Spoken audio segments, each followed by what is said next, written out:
All right, hey folks, so today I want to speak about the heart and roots of my training philosophy, what I've used to build my physique over the course of the last 3 decades, what I still promote, and also warning you away from some of the mistakes that I've made over the years. So, if you're doing endless sets, thinking more volume is more gains, then today I want to illustrate why that might not only be just wasted time, but it also might be counterproductive and actually sabotaging your gains. I promise you, by the end of this video, you're going to see why excessive volumes backfire.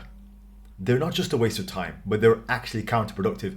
And I'm going to show you a much smarter approach to frame your thinking. So first of all, before we get into that, I'm Faz. This is my channel, Fazlifts. If you're not aware of who I am, if you've made it onto my channel from somewhere else, thank you for joining me. I release educational content on the subject of getting yoked, usually a couple of times a week, and I'd be very happy if you subscribe and follow on my journey. For the rest of you who are regulars here, thank you so much. I do appreciate you, and I've really appreciated the growth and positivity recently, so thank you all so much. I've always said it from when I was at 1,000 subscribers. I've always said, like, my audience, very intelligent audience, and you guys do understand what I'm trying to do, so thank you for that. Right, so first of all, I think what we need to do is define high volume training. Now, typically speaking, what I feel like when I think high volume is volumes along the lines of anytime you're at 20 or above sets per body part per week. I think that's one potential metric we can use.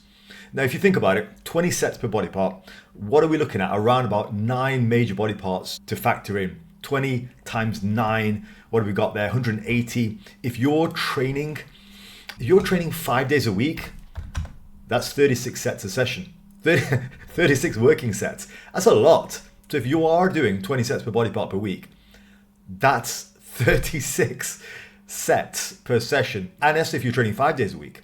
If you're training 4 days a week, it's even more. It's more like 45. So that's the first thing. I think the number has to be realistic. Anytime you're approaching 20 plus, we start to get to the point where on a sessional basis, it doesn't look practical. I don't really think you should be going over 20 sets at a maximum per session of training. You know, how much can you do in an hour, hour and a half without getting burnt out, without being unnecessary, and without leading to some of the negatives that I'm going to talk about. So essentially what I'm saying is more sets do not necessarily equal more results, because I think people do a lot of mental gymnastics and essentially half-ass their sets just to get the volume in. But in doing so, well, what they're doing is they're sacrificing the intensity. I mean, somebody could say to me, hey, well, I can get that done, no problem.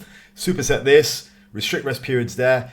But at that stage, all it does is it becomes a tick box activity. Like, I've got to do those sets because I've got to just tick them off. Like you're running a race. I got to do these junk miles. I got to do tennis practice. I got to do hours and hours of practicing my backhand. At that point, that's what you're doing. And that's not what lifting is about. Lifting does not reward the sheer amount of volume you stack up. Lifting rewards intensity. So, with that said, let's go on to some of the specific problems that I see with high volume. I'm going to rattle these off in a specific order. So first of all, diminishing returns and fatigue limited fiber recruitment. It's the first one. Let me just talk you through. It sounds a bit complex, but let me just speak you through in English. I'm sure you'll agree it makes sense from an intuitive standpoint as well. It's not just scientific mumbo jumbo. First of all, each additional set past the first working one has far less growth stimulus than the previous one. Okay, so as you go through your workout, each subsequent set has less of a training effect. It's worth less. You can put this to the test quite easily. Do an entire leg workout, all right? Do your legs, do your quads, do your hams, do your calves, do your abs. And then at the end of that, tag on your arms. See how that goes for you. See how that goes. So it probably won't go that well. If you do a full leg day, it's probably not going to go so well by doing arms at the end. And that is because there is a limit to the amount of work you can do in a given session, and for that still to be productive. And I would also say, if you're doing one set of an exercise, and this is backed up by research, by the way, and my anecdotal experience, if you're doing one set of an exercise, doing the second, third, fourth, fifth, sixth sets are all going to have fractionally less benefit. It's something like an additional 5 sets past the first one to equal the growth stimulus from the first one. So there's heavy diminishing returns. And the second point in relation to this larger point is the fatigue impact. all these longer sessions accumulate fatigue. And by accumulating fatigue, whether that's across the week or across the session, you are actually limiting high threshold motor unit recruitment. So you're not able to push as hard. So those sets you're doing them in a state where they're not benefiting you as much as if you were to do them fresh. So those 2 points in tandem together, right? You get the diminishing returns and you get the fatigue impact. Those are two pretty hefty reasons. And again, this is fairly intuitive stuff. I mean, you guys can test this for yourself. Are your working sets at the end of a session as productive as at the beginning? No. So there is clearly a diminishing returns. No, I'm not saying do one set. I personally happen to think about 3 sets per exercise is a good marker. What I'm making the case for is, yeah, do your 3, maybe don't do 6 or 9 or some of these volumes you're going to have to do if you're doing 20 sets per body part per week. Okay. The next point is recovery and overuse. Now, excessive volume strains your CNS, your joints, and your overall recovery capacity. Something that many guys don't know about me, right? I've been around for a long time. I did the high volume full ROM stuff back in 2017. So for those of you who think, oh, Faz just dismisses this high volume stuff out of hand. No, I don't. I speak from experience. Round about 2016-17 was when I was transitioning away from powerlifting into bodybuilding, and I was looking for bodybuilding information. Dr. Mike is one of the first guys I saw, and I liked his style. Early Dr. Mike he was all right. You know, he was all right. I'm not going to say he was great in the early days, but he was okay. He had a system which he was trying to develop and make work. So I used that system. I used the escalating volume model. I used the high volumes. I used the stretch exercises. I used the full ROM. I used all that stuff.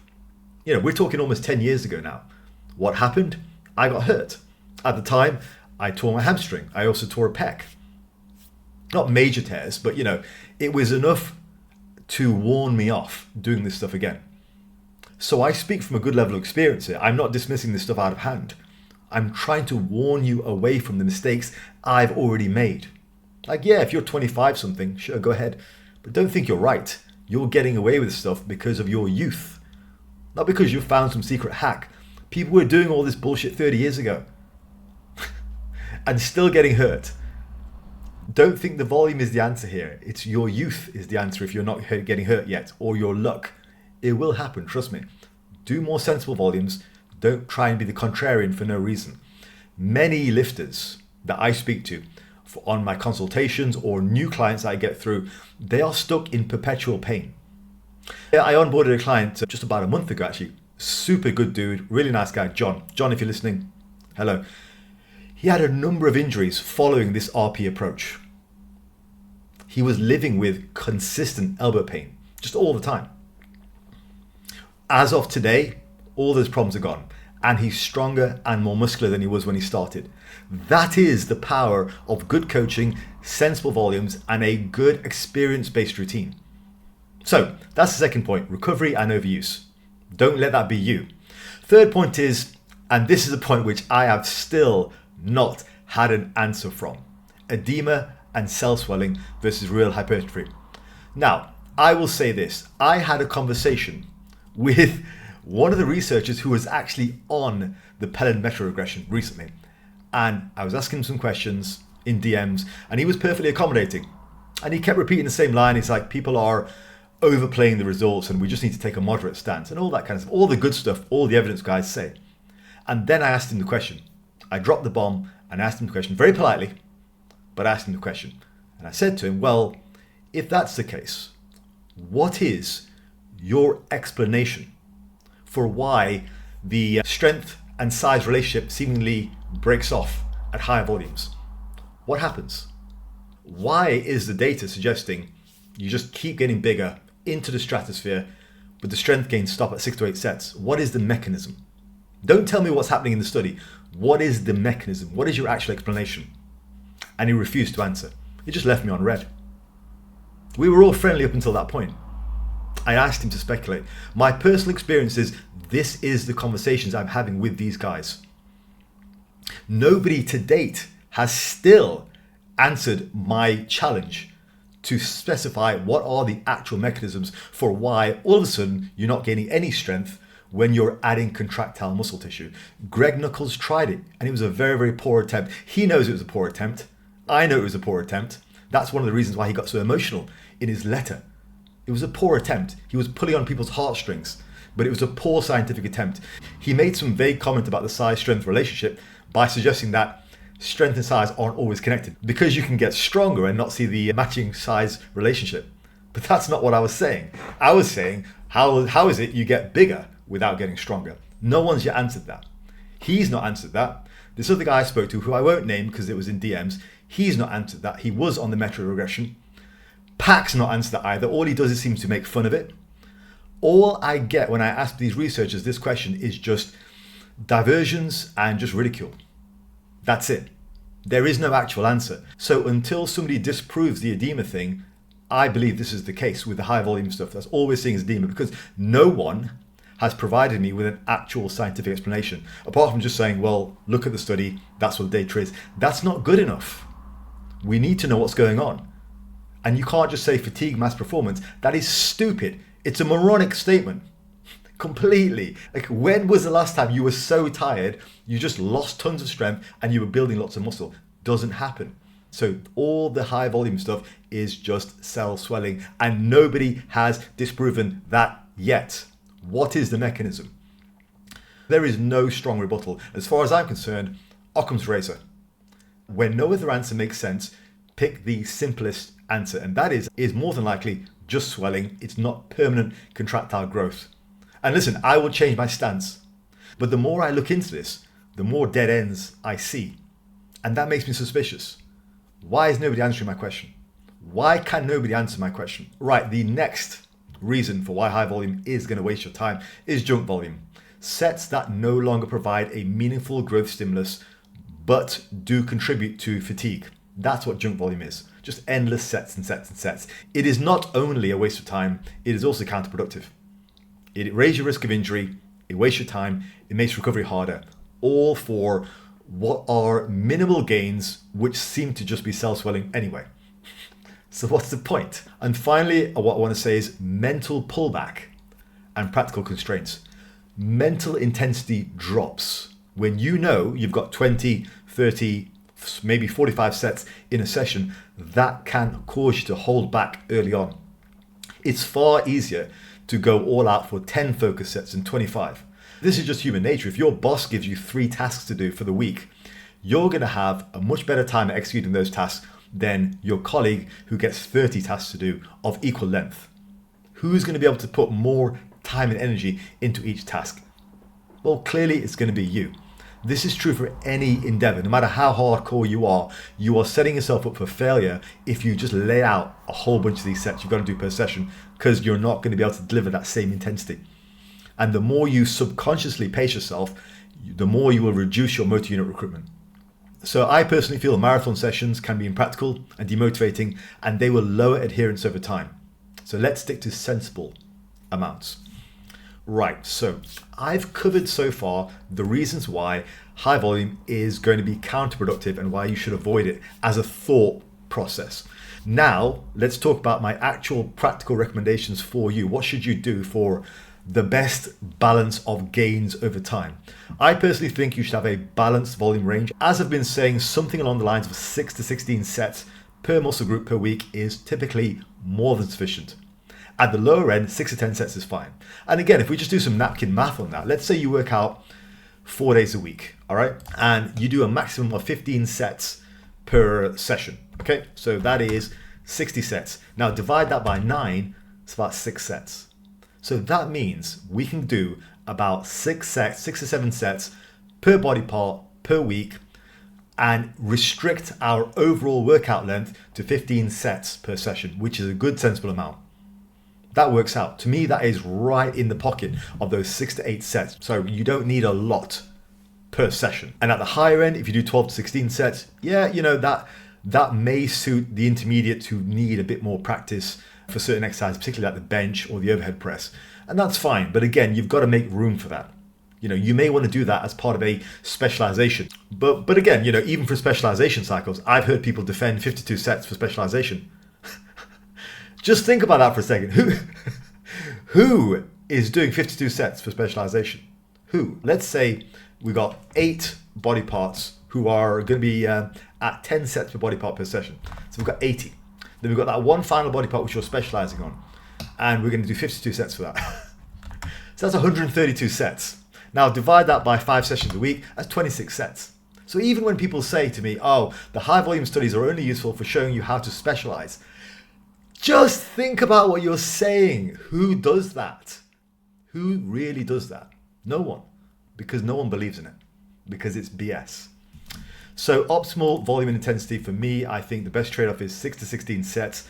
That allows you to focus on quality of sets. Make sure your sets are hard. What I consider to be hard training is either to failure, 0 RAR, or maybe 1 RAR. I think anything above and beyond that, it's a bit tricky. 2 RAR is tricky. So focus on quality, and also remember that recovery matters. Okay.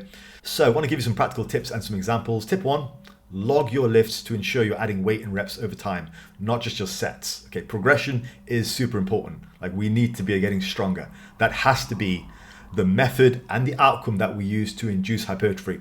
Weight matters. The second big tip is structure your workout so your main lifts come first. Reduce the junk volume at the end. And ensure that you're not doing an excessive amount of volume per session. I think 20 is about the maximum limit. Unless you're doing powerlifting where you're going to have a lot of repetitive sets, about 20 is the max I would do. 15 I'm much more comfortable with. About 5 exercises for 3 sets each. Beautiful. It's a good range. Most people should be able to get in and out and get that done. And tip number 3, evaluate your results on a regular basis. With my clients, we work in 12-week blocks. That's not because there's anything special about block periodization. There isn't. It's so that every 12 weeks we can look back and think to ourselves, did we progress? What did we do well? What didn't we do so well? And we can keep it moving, keep that conversation going, because that's important.